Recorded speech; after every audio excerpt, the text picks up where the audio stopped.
Welcome to another Brothers Weekly Wrap. This week's instalment comes to you after the first round of trials played at Stan Williams Park, or as it was known on the weekend, Stan Williams Pool. Obviously we had a fair bit of rain over Friday into Saturday and throughout the day on Saturday, which meant for pretty trying conditions, not only to get the fields marked, but especially for the games. We had to cancel the Brothers Combined versus Northern Pride Under-20s trial. The Cyril Connell Cup game between the Pride and Townsville was a pretty close affair. I think the Cyril Connell side from the Pride going down only by about 2 points, and the 18s was a pretty tight tussle as well, but both sides are certainly better off for the hit out.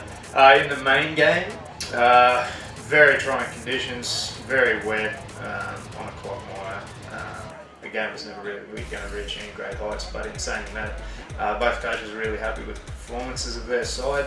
The Black Hawks were very happy with the side that they had out there for the first 15 minutes, and they raced out to a 10-0 lead before the Pride pulled themselves back into the game.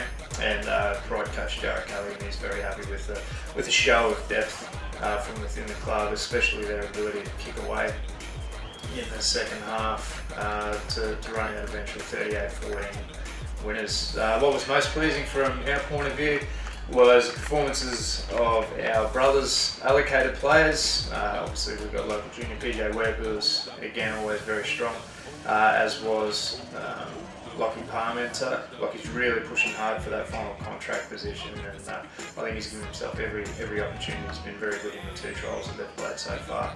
It was pleasing to see Dean McGilvray.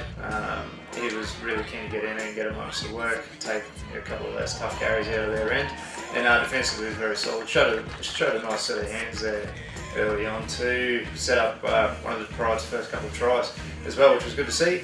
And finally, Denzel King, who'll come back to us, hopefully not too often because he's getting those runs with the Pride, but when he does come back, I'll certainly be rubbing my hands together. He was outstanding again.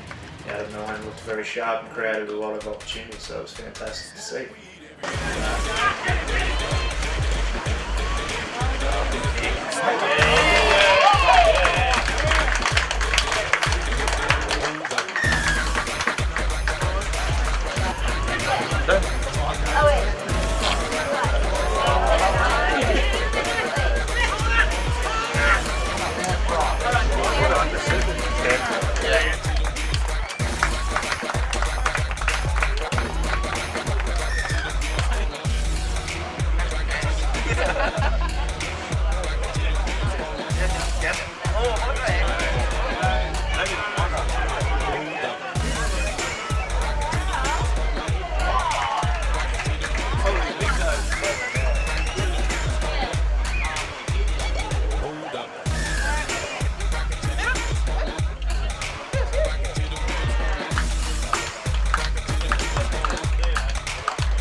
This week our attention turns to our away trials down in Townsville, where we'll take on our kindred spirits in Townsville Brothers. We'll play 2 games, we'll take 2 sides down.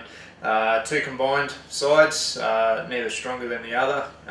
Really good opportunity to see a few guys take the field and show their wares. Those games will actually be the precursors to the Black Hawks versus Cowboys trial, and looking at both of those team lists today, it's going to be a very good quality game. A couple of Northern Pride old boys down there with Hezron Merger and Ben Spina taking part in that game as well, along with new Black Hawks recruit but former Pride player Tommy Humble. So it'll be excellent to see those guys run around in those Cowboys colours, but it'll be fantastic to see our guys get down, get away, have a little bit of a bonding session and get that little bit of a hit out that we're going to require before we then host Townsville Brothers at Stan Williams Park on the 28th of February. Until next week, go the fish.